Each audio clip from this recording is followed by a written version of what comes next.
الحمد لله رب العالمين. أشهد أن لا إله إلا الله وحده لا شريك له، وأشهد أن محمدا عبده ورسوله لا نبي بعده. اللهم صل على سيدنا محمد وعلى آل سيدنا محمد، واشرح لي صدري ويسر لي أمري واحلل عقدة من لساني يفقهوا قولي. Masyarakat muslimin yang ma'lumat rahimahumullah. Adapun Allah menciptakan manusia dan seluruh makhluk lainnya itu ada tujuannya.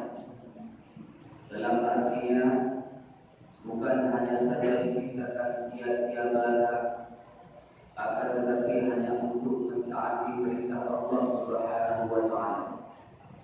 Sebagaimana Allah berfirman dalam Al-Qur'an, أعوذ بالله من الشيطان الرجيم بسم الله الرحمن الرحيم وما خلقت الجن والإنس إلا ليعبدون.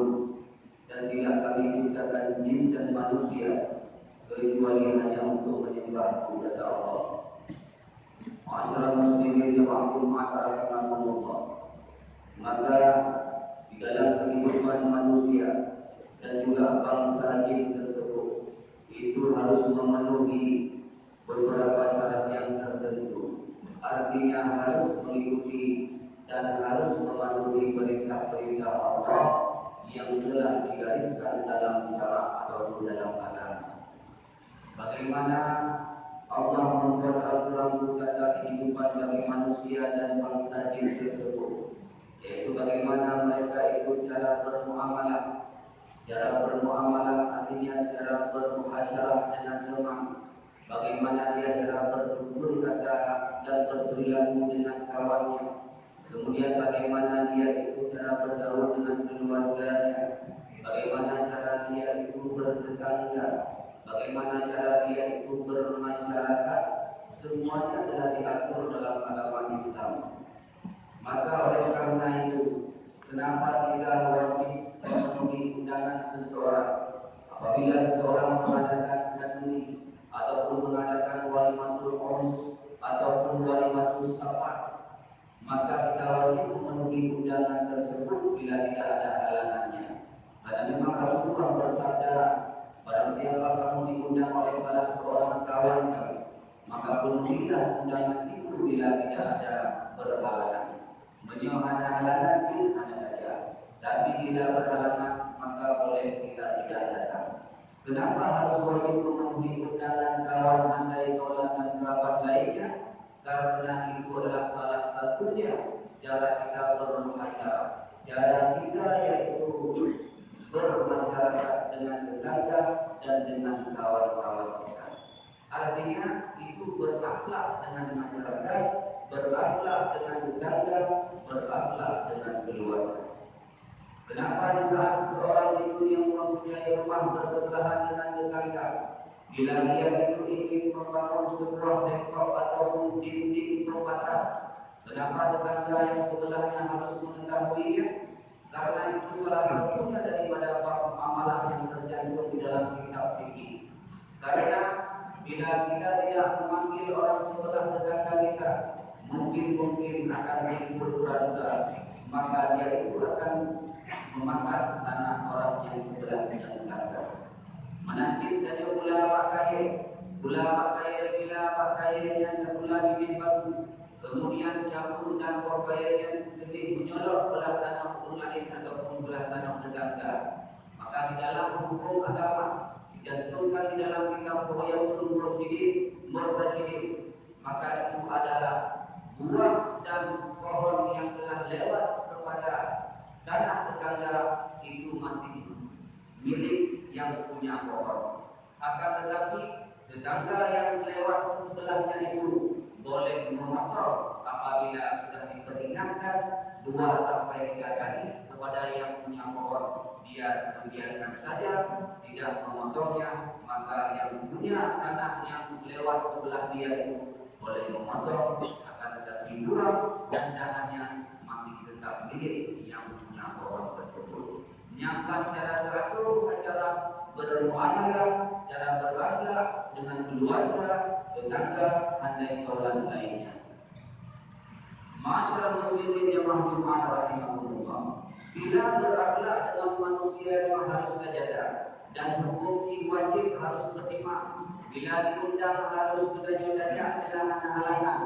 Maka bila akhlak dengan manusia wajib dijaga, tentunya akhlak dengan Allah Subhanahu wa taala lebih wajib dalam kita dijaga.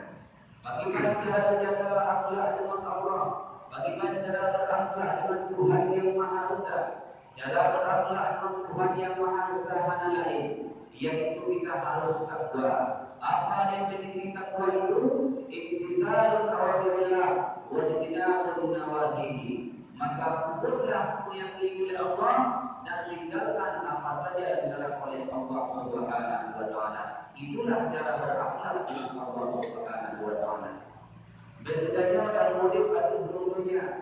Dan bedanya rezeki yang Allah berikan, tapi semayang hadapi. Kemudian fasilitas yang Allah sediakan di dunia, udara kita yang hidup, kemudian istri juga kita gauli, dan juga hal-hal lainnya, seluruh kenikmatan yang Allah berikan, semuanya kita ambil. Tapi kita tidak mau beribadah kepada Allah. Justru itulah yang dinamakan orang-orang munafikun dan orang-orang yang tidak menyembah selain kepada Allah, yang menyembah selain daripada Allah Subhanahu wa taala. Masyarakat muslimin jamaah Jumat rahimahullah. Maka oleh kerana itu, bila kita menghadap ibadah kepada Allah, karena Allah yang memberi rezeki, karena Allah yang memberi kehidupan, karena Allah yang telah memberikan seluruh fasilitas kehidupan kita, kita menikmatinya begitu saja tanpa kita membalas jasa kepada Allah Subhanahu wa taala. Jangankan kepada Allah, kepada manusia pun manusia itu juga ikut marah. Umpamanya kita bekerja kepada seorang suami, bekerja kepada seorang atasan ataupun bos, bekerja pada atasan, kemudian gaji dan fasilitas yang disiapkan oleh atasan kita itu kita pakai, tapi kita kerja tidak mau. Kira-kira bos ataupun atasan itu marah atau tidak? Tentu saja marah. Begitu juga Allah akan marah kepada hamba-hambanya, kepada manusia dan juga kepada jin yang tidak mau taat kepada Allah Subhanahu wa taala. Maka bila tidak lagi dia mau taat, tidak lagi hamba Allah itu mau mengikuti seluruh perintah Allah, maka bala akan turun, diturunkan ke dahsyat-dahsyat. Yang ingat beberapa tahun yang lalu, yaitu kejadian tsunami, gempa dan tsunami, bulannya bulan Jin, bulan Zulkaidah, bulannya datang tsunami. Yang kita berkat oleh tsunami berkat 4 bulannya, 4 bulan di langit bertepatan pada yang tanggal 26 Desember tepat dengan tanggal 14 Zulkaidah bulan di langit. Dengan turun ke setiap wadi dan bahkan yang keberangkat haji.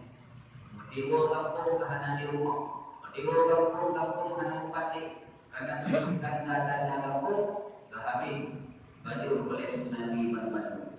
Itu kenapa? Karena maksiat sudah merajalela. Maka cara Allah membersihkan maksiat itu, Allah menurunkanlah bala. Balanya termasuk dakwah bil hal. Karena dakwah ada dua macam, ada dakwah bil hal dengan keadaan, ada dakwah bil lisan ataupun bil maqal. Bila dakwah bil lisan yang lagi hana dhahrul mulli, dakwah dengan bil maqal dengan perkataan hana soleh peduli, maka Allah menurunkan dakwah yang besar, yaitu dakwah dengan keadaan. Hidup gelombang tsunami, hidup gempa, hidup bertuh gunung gede itu, yang adalah termasuk dakwah dan teguran daripada Allah Subhanahu wa taala. Karena Allah mungkin menegur kepadanya dengan sedahsyat-dahsyatnya, mungkin menegur umatnya dengan secara zalim apabila umatnya ikut taat kepada Allah Subhanahu wa taala. Sebagaimana dalam firman Allah Subhanahu wa taala, "Walau anna ahlal qura amanu wattaqau, la fathahna 'alaihim barakatin minas samai wal ardh." Dan jikalau seluruh penduduk negerinya, seluruh penduduk negeri kampung-kampung yang beriman dan bertakwa kepada Allah, sungguh Allah akan memberi rahmat dari langit dan Allah akan memberi keberkahan dari bumi. Itu janji Allah Subhanahu wa taala. Ma'asyiral muslimin, jemaah Jumat rahimahumullah. Kembali kepada pokok dasar pembicaraan, yaitu hidup kita di dunia ini, yaitu harus mematuhi seluruh perintah-perintah Allah Subhanahu wa taala yang telah digariskan di dalam syariat agama kita, yaitu agama Islam. Maka hanya alasan kita untuk berakhirat, bukan alasan hamba menunggu ibadah di hadapan Allah. Oleh Allah hanya membuat pun, karena terlalu sibuk berkhidmat perusahaan, terlalu sibuk berkhidmat perniagaan. Lebih Allah membuat sembahyang Jumat dan ibadah lainnya. Kata kurang sehat, tapi masalah pula itu gaduh kurang sehat. Dia jawabkan dengan malam pemukul belum bayar udang, waktu menunda, lam sakit daripada dia tanya. Kemudian aku bagi dia bukti wajib lejur berjur, baik cadang bagi dia bukti dalam sanggup lalu. Tapi itu wajib satu jam di majlis taklim mendengar ilmu pengetahuan dan bahkan menjanjikan pahala oleh Allah yang ada di. Dan itu semua alasan-alasan yang seperti itu yang ditolak mentah-mentah oleh Allah di akhirat. Karena Allah menolak alasan itu juga dengan alasan yang lainnya, yaitu membandingkan guru-guru yang beralasan merokok ibadah, yang merokok hukum ibadah dan taat kepada Allah dan juga kewajiban, membandingkan guru-gurunya dengan guru Nabi di Allah Subhanahu wa taala. Sebagaimana dalam hadis Rasulullah SAW bersabda, baginda Nabi bersabda, Inna Allah yaqadu yawmal qiyamah bi arba'ati al-fusil ala arba'ati adinasin. Sesungguhnya Allah Subhanahu wa taala di yaumil qiyamah akan membandingkan 4 golongan manusia dengan 4 orang tadi.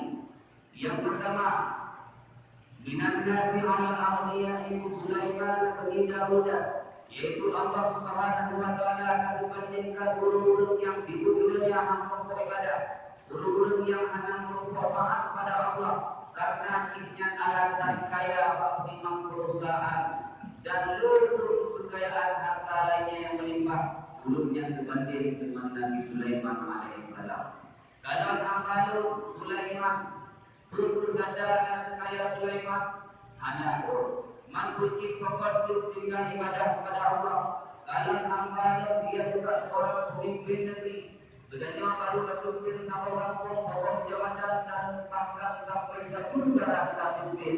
Tapi Nabi Sulaiman kerajaannya dia alabati, dan juga Sulaiman kerajaannya itu dia membawahi minang masrik wal maghrib. Bukan hanya orang muda dan bukan hanya kalau berdua berpimpin oleh Nabi Sulaiman, tapi Nabi Sulaiman berpimpin minang masrik wal maghrib. Mulai dari tempat-tempat Mandawara dan sampai tempat Kamang Mandawara, hidup Mandawara yang di bawah pimpinan Nabi Sulaiman alaihissalam. Dunia tipu Sulaiman, berlengah tipu kata oleh Allah. Kata baru wabah perusahaan, baru wabah minimarket, baru lewah lagi. Kerana membawa jaga, kerana membawa sembahyang jemaah, kerana membawa pelayan dalam tentang masalah ibadah. Kalau Sulaiman dunia tipu, jadi sedikit pun hanya dua kepada Allah. Jadi yang pertama.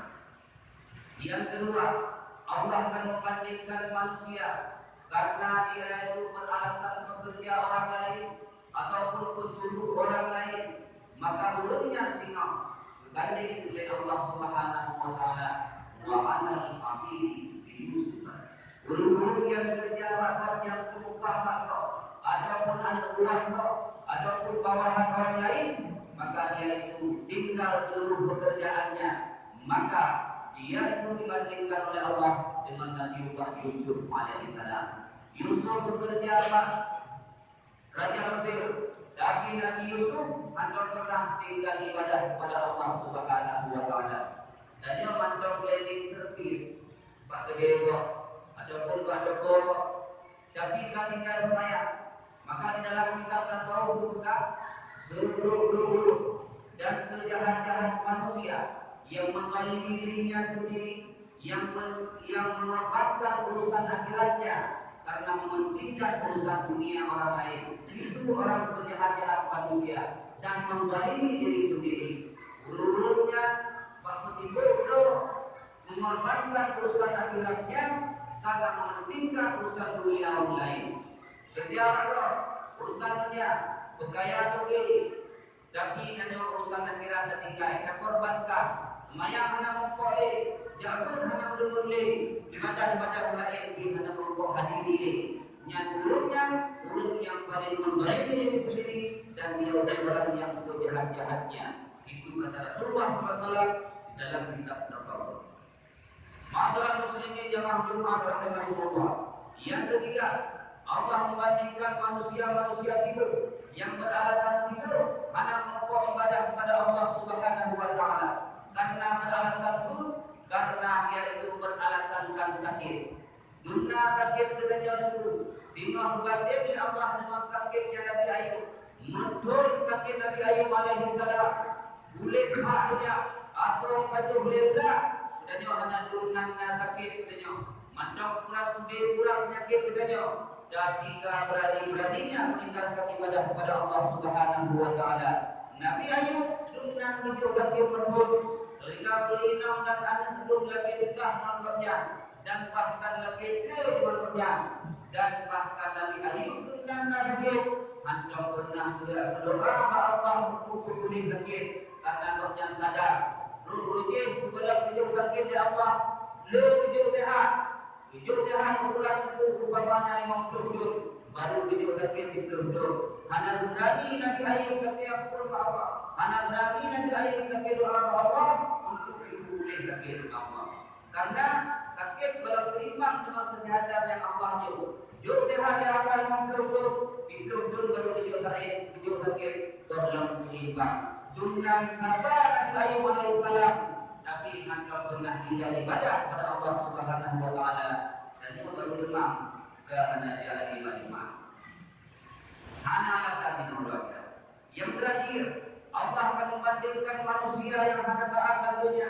Berbagai macam alasan diajukan sehingga dia itu tidak sempat beribadah kepada Allah karena dia itu beralasan kafir. Karena alasan kafir, wa'alal fuqara'i bi Isa alaihi salam. Ulul kafir yang hanya membawa alasan dengan pada Allah akhirat yang berbanding dengan Allah dengan Nabi Isa alaihi salam. Ulul yang paling kafir di dunia yaitu Nabi Isa alaihi salam. Baju cuma satu ibadah, dicuci dipakai dan harta lainnya pun tidak ada. Rumah pun tidak ada Nabi Isa alaihi salam. Tapi Nabi Isa hatta pernah dia itu meninggalkan ingat kepada Allah Subhanahu wa taala. Dekat-dekat tanya dulu macam hati Android macam dekat-dekat tanya roya macam kok aja dah. Dekat-dekat tanya harta rumah dah kok. Tapi Nabi Isa anak harta dan berjalan. Beliau tidak pernah meninggalkan ibadah kepada Allah Subhanahu wa taala. Masyarakat muslimin yang maklumat rahimahullah. Maka oleh karenanya selama menonton kehidupan Allah Subhanahu wa taala, ayat masih dikandung badan, jantung masih berdetak dan pikiran masih waras. Berusahalah ibadah semaksimal mungkin pada Allah Subhanahu wa taala agar dimampukan nyawa hanya berat dengan untuk dihisab oleh Allah Subhanahu wa taala. Jadi materi yang tadi sampaikan mudah-mudahan berguna, bermanfaat khususnya bagi hati dan juga bagi jemaah sekalian. Amin ya rabbal alamin. Alhamdulillahirabbil alamin. Asyhadu an la